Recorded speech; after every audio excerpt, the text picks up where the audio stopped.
The day that Maria had been dreading had finally arrived.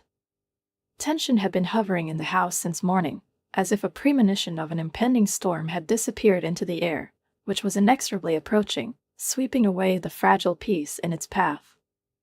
In a small but cozy dwelling, soaked through with the aromas of freshly brewed coffee and spicy pastries, there was an alarming fuss. Maria rushed through the rooms, trying in vain to restore order, which seemed to be slipping away from her with every passing moment, leaving behind a feeling of elusive negligence. Everything had to be perfect, even though she had a firm conviction inside her that no matter how much effort she put in, it would always be insufficient for a woman whose footsteps were about to be heard on the threshold.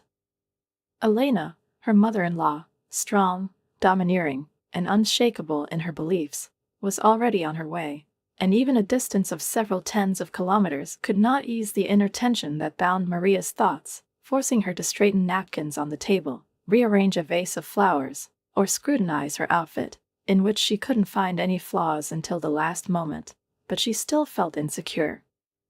Anna, her mother, watching her daughter, just shook her head. She warned Maria more than once that one should not try to earn the favor of a man who, perhaps, does not seek reconciliation at all. However, knowing her daughter's stubbornness, Anna did not say out loud those words that she would not have wanted to hear anyway. She just gently put her hand on her shoulder and said in a barely audible voice, "Don't expect gratitude, but don't let yourself get overwhelmed." Maria nodded silently, although understanding these words did not bring relief.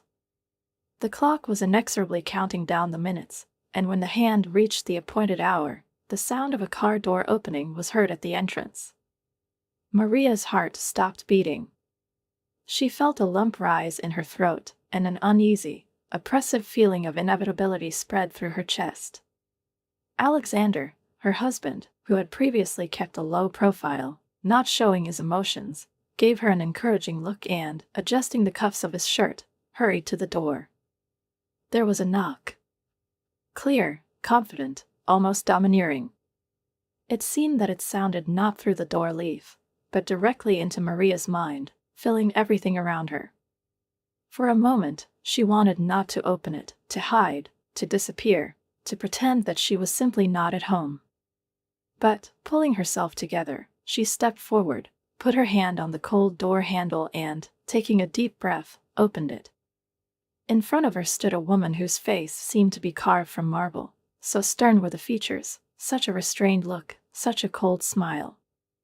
Tall, with perfectly coiffed dark hair, and wearing an elegant gray coat, she was the epitome of perfection. It seemed that even the wind, running by, was afraid to disturb the smoothness of her hairstyle. "Maria," she said, and her voice sounded calm, but with a slight note of approval, which, however, was more like a routine greeting than sincere warmth. Maria responded with a smile she didn't feel and invited Elena inside. The boundaries were drawn. The first battle had not yet begun, but both women knew that a difficult battle was ahead of them, when neither of them was going to give up so easily. As soon as Elena crossed the threshold, Maria felt the air in the room become heavy, as if filled with invisible tension, stretched like a string ready to snap at the slightest wrong movement. It seemed that even the smells of warm pastries and freshly brewed coffee, which had filled the house with comfort a minute ago, had now dissipated, giving way to something cold, barely perceptible, but penetrating to the depths of the soul. Alexander, wanting to soften the situation, hurried to take his mother's coat, but Elena, with a barely noticeable gesture, stopped him. She pushed the expensive fabric off her shoulders and carefully hung it on a hook, as if making it clear that she did not intend to be once again obliged, even in such small things. "Are you tired from the journey?" Maria asked carefully, trying to put as much friendliness into her voice as possible, but at the same time involuntarily clenching her fingers so that her nails slightly dug into her palm. "The road was quite bearable," my mother-in-law replied, barely noticeably glancing at her watch, although I expected to be met at the entrance. Maria felt a chill run down her spine. Alexander coughed awkwardly, clearly feeling that the reproach was addressed to him, but before he could justify himself, Elena was already moving smoothly deeper into the apartment, slowly looking around, as if assessing the situation with the professional meticulousness of an art critic examining a not very successful painting. Gathering all her resolve, Maria gestured to the table, which was covered with a perfectly ironed tablecloth, where rosy pies lay on porcelain plates, and coffee was already steaming in cups decorated with a thin gold border. However, as Elena got closer, her gaze suddenly lingered on the appliance, and almost immediately her hand carefully adjusted the fork, moving it literally a centimeter to the side, but doing it as if it were a matter of principle, and not a simple detail of the serving. "Cozy," she finally said, but there was no approval in the word, rather a restrained recognition that the room was quite acceptable. Maria forced herself to smile, even though everything was boiling inside. She knew in advance that her mother-in-law would certainly find a reason to remark that she would not like something in the interior, in the arrangement of furniture, in the color of the walls, or perhaps in the way the books were placed on the shelf, but now that this had happened, it was especially difficult for her to restrain the desire to prove something. To object, to say that the order in the house is her concern and she decides for herself how everything should look. However, instead, she just bowed her head and said, "I'm glad you like it." In response, there was a slight, barely noticeable smile, more like condescending approval, after which Elena, keeping a straight face, took a seat at the table. Alexander sat down opposite her, and Maria, holding her breath, carefully sat down next to her. "How are you, son?" Elena suddenly asked, pretending not to notice the tension in the air. "Everything is fine, the job is stable, but Maria and I are fine," he replied, avoiding unnecessary details, as if anticipating that any unnecessary word could become a new reason for discussion. "You okay?" Elena asked with a slight perplexity, sipping her coffee and bowing her head. "So you're happy?" There was such an intonation in her voice that Maria immediately became alert. She knew perfectly well that this innocent, at first glance, phrase was not at all a simple interest. The question had a subtext, a hint, a hidden attempt to find out if Alexander was really happy, or if he was just used to not complaining. "Of course I'm happy," he confirmed, but there was a slight hesitancy in his voice, as if he had just realized that he had fallen into a trap. Maria gripped the edge of the tablecloth tightly, feeling her irritation rise. She couldn't afford to sit in silence, as if her opinion didn't matter, as if she wasn't part of this family. "We live happily," she said firmly, looking her mother-in-law straight in the eye. "And I hope that you will be able to verify this." There was a moment of silence. Elena looked at her carefully, as if assessing how much these words corresponded to reality, and then nodded slightly, as if acknowledging that Maria's voice was not empty bravado, but something more: confidence, willingness to defend her place next to her husband, willingness not to bend under other people's gazes. "Let's see," she said softly, taking another sip of coffee. This short answer sounded almost like a challenge, like a promise that there would be many more challenges ahead, in which each of them would strive not to give in, not to break down, not to let the other prevail. Maria realized that this was only the first fight, but far from the last. A week passed, and during that time Maria realized that her hopes for at least some kind of harmony with Elena were crumbling every day, like fine porcelain breaking at a light touch. The more she tried, the more she felt that all her efforts were being smashed against an invisible wall built by her mother-in-law with the skill of an experienced architect. Maria tried to be polite, courteous, attentive, but her every gesture was met only with cold silence or a barely noticeable smile, as if Elena knew from the very beginning that this whole game of goodwill was doomed to failure. Every morning started the same way. Maria cooked breakfast, carefully slicing bread, putting slices of cheese and thin circles of tomatoes on a plate, putting in front of her mother-in-law a cup of coffee brewed the way she liked, strong, with a subtle bitterness. She hoped that this small sign of attention would melt the ice, but Elena invariably took a sip, pursed her lips and, putting the cup aside, said something like, "Next time try a little less sugar, it seems that something is wrong with the proportions." Or, "The coffee is a little cold, Apparently you were distracted and didn't serve it on time. Or not at all. At my age, my stomach is no longer the same. It's probably better for me to switch to tea." And then Maria, taking a deep breath, silently poured the coffee into the sink, and the next time she cooked it all over again. But the result remained the same. Her mother-in-law continued to imperceptibly but stubbornly destroy all her attempts to establish at least a semblance of warmth in their communication. Alexander didn't seem to notice this subtle game, although perhaps it was just more convenient for him not to see what was happening, because no matter what he said, no matter who he tried to support, it would inevitably become a new cause for tension. He spent long hours at work, came in late, and most often found silence in the house, filled with the silent discontent of two women, each of whom was waiting for him to be the one to end their Cold War. But Alexander himself did not dare to take any decisive steps, hoping that everything would resolve itself. However, Maria understood that nothing would change if she did not stop being a victim in this strange, unofficially announced confrontation. And one day, when her mother-in-law, as usual, was sitting in the living room, wrapped in her gray wool shawl, indifferently flipping through the pages of a book that seemed to have little interest in her, Maria decided to talk. "Why don't you accept me?"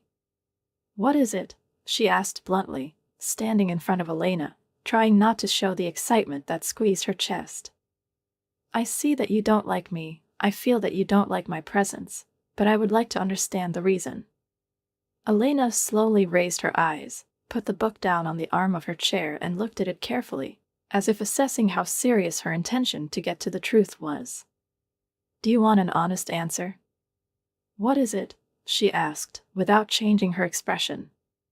Maria nodded, although deep down she was suddenly afraid. "You took my son," the mother-in-law said calmly, as if talking about something obvious that wasn't even worth arguing about. "Alexander was mine, he was always there for me, caring, interested, and now I'm a stranger in his house. Do you want me to be happy about this?" Maria was stunned. In her mind, this thought had never taken such clear outlines, never sounded so direct and ruthless. Of course, she knew that mothers are sometimes jealous of their sons, but she did not think that this jealousy could be so destructive, turning love into a dull dislike, into a desire to fight for a place in the life of a man who belongs to no one but himself. "But he's your son," she finally said, feeling her voice tremble. "And he loves you, you will always remain the most dear person to him."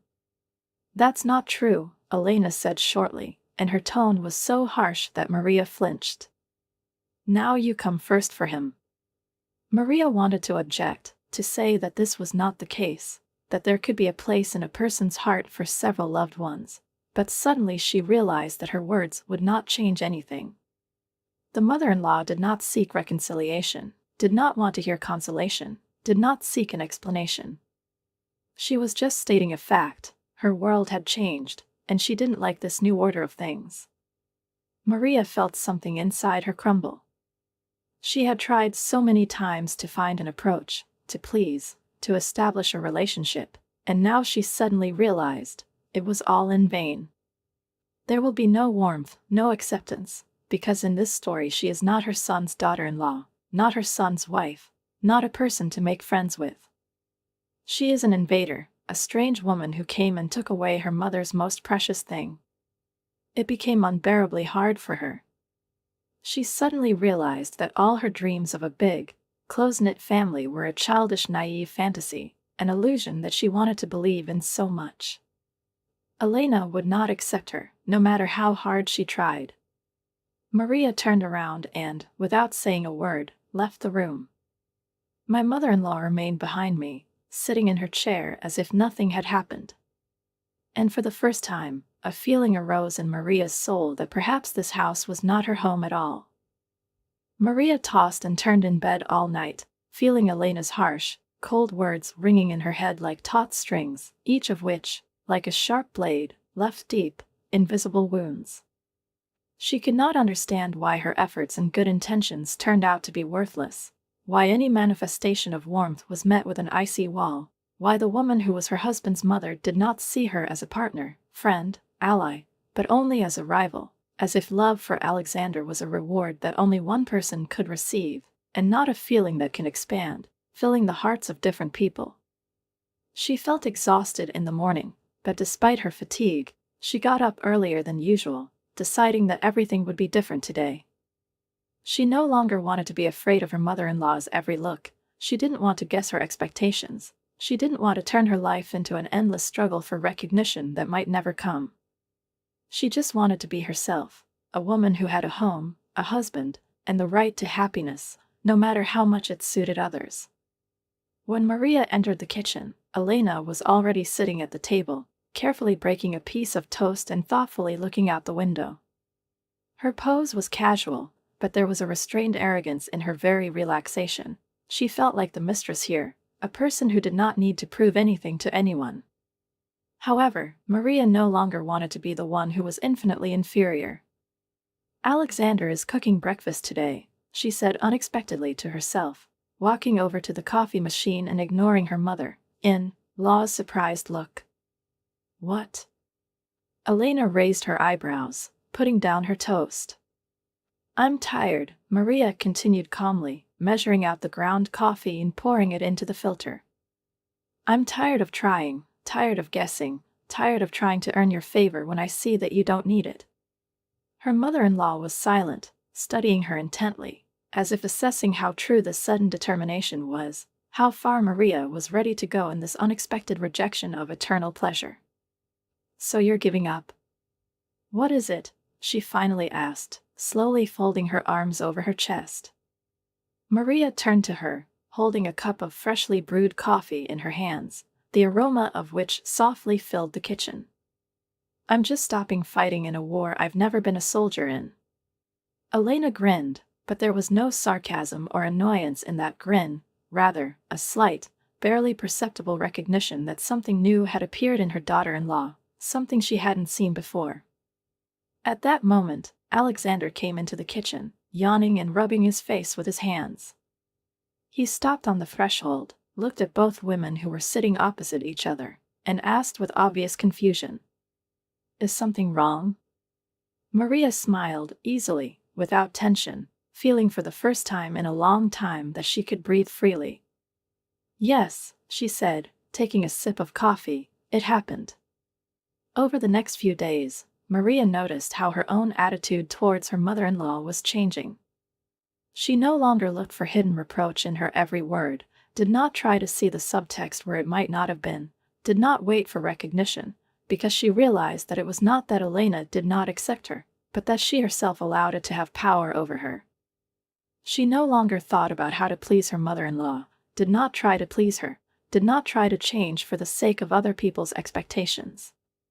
She just lived the way she would have if there hadn't been tension in this house, if there hadn't been a woman nearby who might never relent. When they were alone, Maria was no longer in a hurry to fill the silence with words, did not try to stir up her mother-in-law, strike up a conversation that would make them get closer. She was minding her own business, reading books, watching movies, walking with her friends, and if Elena wanted to stay in her own shell, it was her personal decision.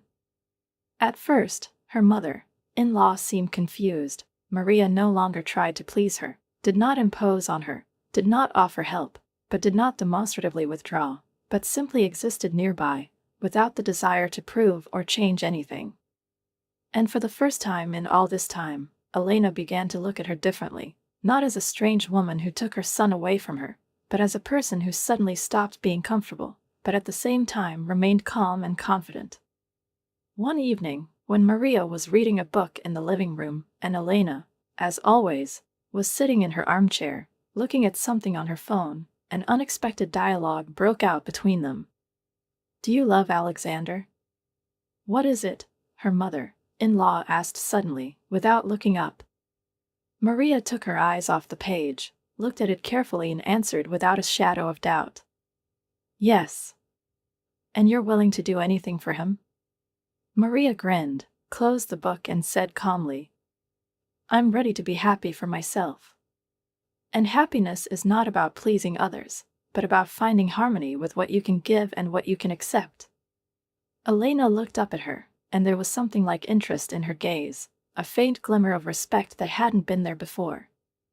Maria no longer expected her mother-in-law to change, to become softer, warmer, closer. But now it didn't bother her, it didn't make her unhappy, it didn't leave a bitter taste in her soul. Because now she knew that her life belonged only to her, and no one, not even Elena, could make it worse if she didn't allow it. Maria no longer tried to change for her mother-in-law's sake, did not try to smooth out the rough edges in their communication, did not catch Elena's appraising gaze on herself, did not listen to her remarks, in which she had previously guessed hidden reproaches, and, most importantly, did not allow herself to think that her happiness depended on whether this woman would accept her. For the first time, she felt free, and this feeling was like the morning wind that sweeps through the street warmed up overnight, bringing with it the long-awaited coolness, lightness, and the realization that there is a whole day ahead, filled with opportunities. A lot had changed in the house, and these changes were not external, but internal in nature. Where tension had previously reigned, a silent but stable balance settled. They stopped fighting for a place in Alexander's life, stopped proving to each other who was more important, who was more necessary, who was stronger. Now their existence resembled two parallel streams flowing side by side, but not intersecting. And for the first time in all this time, Maria felt that she was no longer afraid of Elena, because now her confession did not have the absolute value for her that it had before. However, one day, when the morning coffee was already drunk, and Alexander went to work, leaving his wife and mother alone, something happened that destroyed this fragile but well-established balance. "I'm leaving," Elena said suddenly, adjusting the edge of the plaid she was covered with, and her gaze remained as steady as her voice. Maria looked up in surprise, forgetting for a moment what she was thinking about, and put down the book, in which her gaze had been wandering over the lines for a long time anyway, not catching the meaning. "Where to?"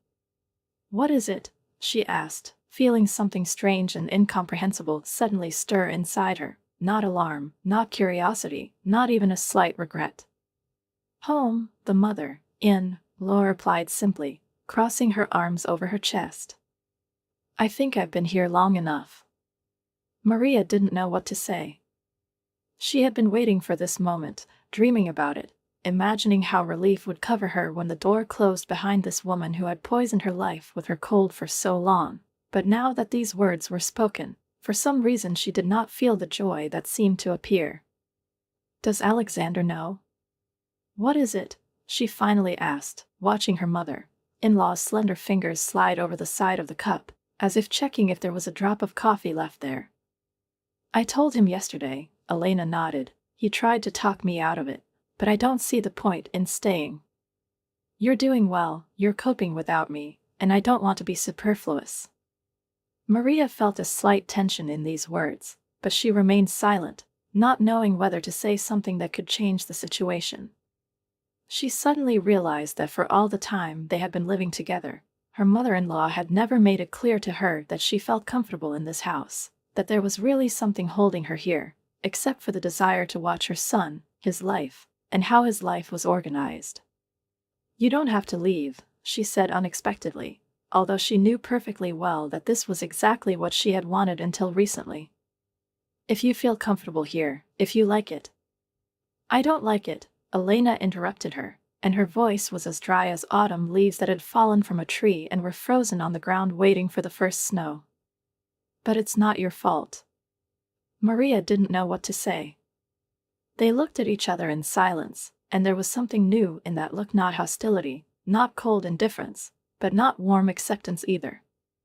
Something in between, shaky, barely formed, like a timid attempt to look into each other's soul and see they're not an opponent, not an outsider, but just a person. "When?" Maria finally asked, without looking away. "In 2 days," the mother-in-law replied calmly. "I've already packed my suitcase." Maria nodded. She did not say that she was sorry, did not ask if Elena was sure of her decision, did not dissuade, although she felt that perhaps her words could have postponed this moment at least a little.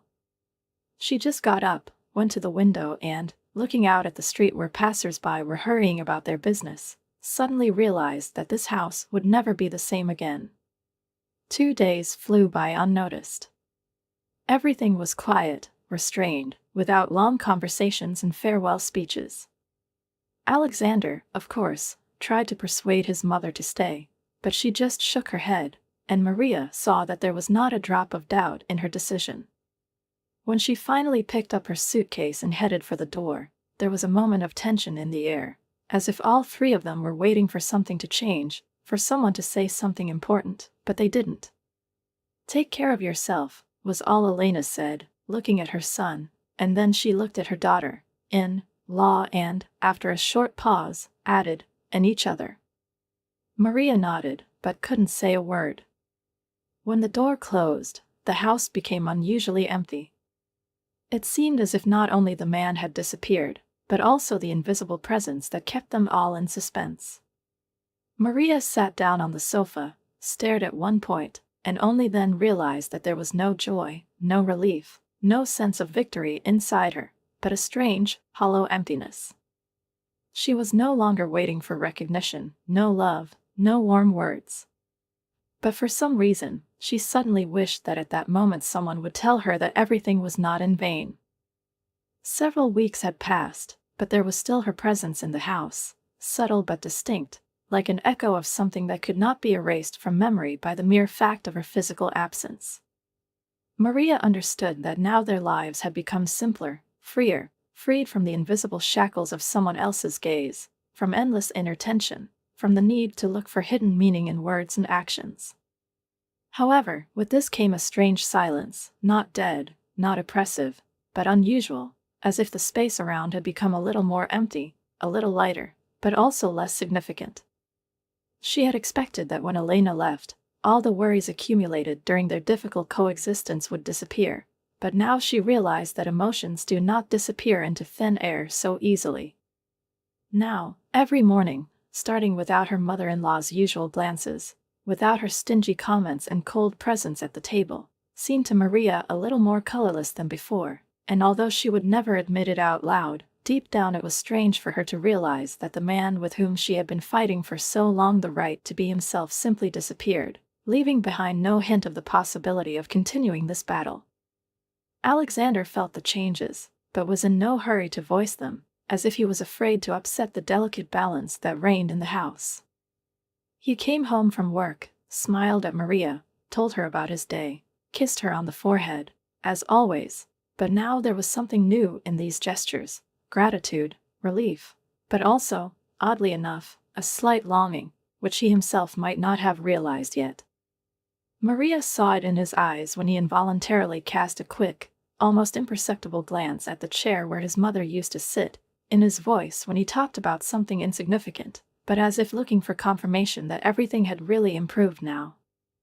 One evening, when dinner was over and a soft, calm winter evening was spread out outside the windows, Maria was sitting in an armchair with a cup of tea, and at some point she felt Alexander looking at her for longer than usual. She looked up, met his gaze, and realized that this conversation was inevitable. "Do you miss her?" she asked calmly, not trying to blame or regret, just asking a question that had been in the air for a long time. Alexander lowered his eyes, ran his hand over the back of his head and sighed softly.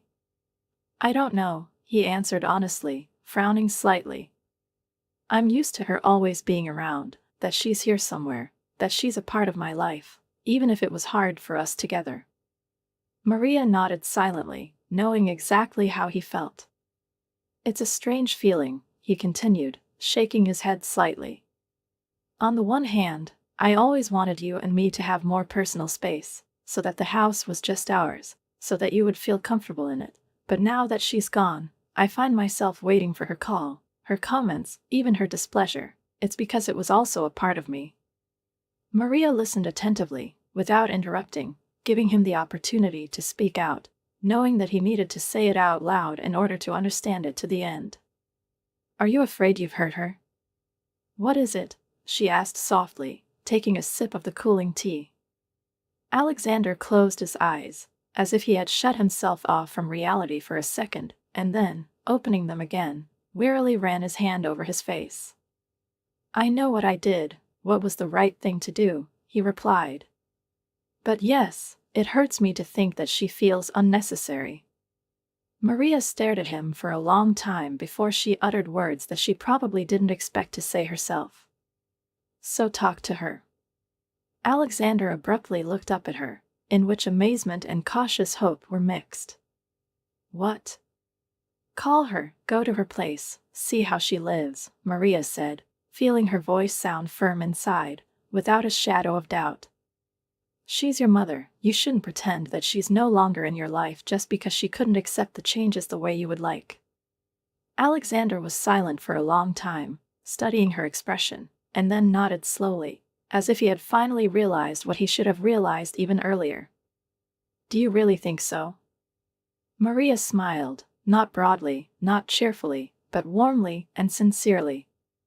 Yes, she replied, I want you to be happy, and if you need to know that she's okay, that she's not alone, that she doesn't feel abandoned, then take the step. I don't want you to live with the burden of guilt. Alexander took a deep breath, went up to her, knelt in front of her chair and, taking her hands in his, said softly, I do not know how you can be so wise, but I am grateful to you for that. Maria smiled, feeling as if something deep inside had fallen into place for the first time. The next day, Alexander called his mother. The conversation was short, but there was no tension or reproaches in it, just a light, careful admission that they were still a family, that there was still something between them that could not be crossed out even by years of resentment. And when he returned home, Maria saw something new in his eyes, lightness, liberation, confidence that he had done everything right. And then she realized that they were really moving forward now. Maria did not ask Alexander what he was talking about with his mother that evening when he finally decided to dial her number. She understood that this conversation belonged only to the two of them, that in those few minutes, in those short phrases, there were too many feelings, too many years of understatement, too much that concerned only her son and mother, but not her. And yet, watching as the usual tension disappeared in Alexander, as his gaze became a little softer, as a relaxation appeared in his shoulders that had not been there for a long time, she realized that this step was the right one, and now their lives might really have started moving in a different direction. A few days passed, and one evening, when the sun had already sunk below the horizon, and the warm light of the lamps filled the living room with a soft comfort, Alexander suddenly suggested, Let's go to her on the weekend. Maria looked up at him, in which there was neither surprise nor protest, but only an attentive expectation of continuation, because inside she had long known that this moment was inevitable. Did she invite you? What is it? She asked calmly, even though she knew it was true without answering. Yes, Alexander confirmed, removing a cup of unfinished tea from the table. It was strange, but in her voice I didn't hear an order, a demand, or the tone in which she usually told me what I should do and what not to do. More like a request, a careful, barely noticeable request, but still a request. Maria nodded, digesting his words, and then, slowly, replied, Okay, let's go. She did not feel fear, she did not feel anxiety, she did not imagine another battle waiting for her outside the house where Elena lived, because inside she understood that everything would be different now. She is no longer the daughter-in-law who desperately tried to earn recognition, not the woman who waited for approval, not the one who was afraid of words, looks, evaluation, not the one who was afraid of not being good enough. Now she was going there not as a guest, not as a person who should be weighed on the invisible scales of her mother-in-law, but as an equal, a woman who could withstand, could understand, could accept, but, most importantly, could remain herself. The road to Elena's house turned out to be surprisingly easy. They raced along the serpentine asphalt towards the outskirts of the city, where small two-story houses were hidden behind neat fences, and the smell of wet leaves was in the air, mixed with the subtle aroma of smoking pipes. Alexander was impatient to see his mother, but he did not say this out loud, only occasionally cast a grateful glance at Maria, as if he knew that her agreement to come here was a step not only towards a truce with Elena, but also towards something more, to complete the chapter that they had been writing from the very beginning. Full force. When the car turned into a narrow driveway and the house where her mother-in-law lived appeared in front of them, Maria felt a slight pang of excitement for the first time. She had never been here before, had never crossed this threshold, had never seen how the woman whose presence had poisoned her life for so long lived, and now, standing in front of this place, she felt as if she was taking a step into a world she had only guessed existed before. Elena opened the door immediately, as if she had been waiting for them as soon as the car appeared on the horizon. She stood on the threshold, tall, in a light wool cardigan, with a stern expression on her face, but there was something new in her gaze, in her slightly trembling fingers that gripped the edge of the cardigan. Uncertainty, unusual for her, timidity, caution, as if now she had to find the right words, and not marry. "Come in," was all she said, stepping aside. The house turned out to be different than Maria had imagined. She expected to see something cold, like a reflection of Elena herself, but it was warm, cozy, a little gloomy, but pleasant. The soft light of the floor lamps made the rooms lively, dark wooden cabinets filled with books gave the atmosphere solidity, and the light smell of fresh apples lying in a wicker basket on the table filled the air with tartness. "I hope you're not hungry," Elena said, pointing to the set table, where hot tea was already steaming in a porcelain teapot, and next to it lay a plate of cookies, obviously made by hand. "We had a little snack on the way," Alexander replied, sitting down, but glancing at his wife, he added, "but we'll drink tea with pleasure." Maria also sat down, watching her mother-in-law carefully pour the drink into the cups, and suddenly realized that there was something symbolic in this gesture, something that had never happened before. She had always tried to isolate herself, keep her distance, build walls, but now, pouring tea, she might be for the first time I tried to say more than words could express. When the warm liquid touched her lips, Maria felt the slight bitterness of jasmine and a honey taste of lime blossom, and this taste seemed to her as unusual as this meeting, unexpected, but right, as if part of something that was supposed to happen just like that, at that very moment. "How do you live alone?" Alexander asked, breaking the silence.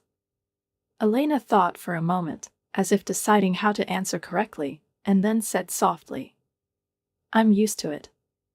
Maria noticed how her fingers tightened a little on the cup, and realized that this was not the whole truth, that there was something else hiding behind this calmness, something that her mother-in-law would not say out loud, but that she no longer cared about.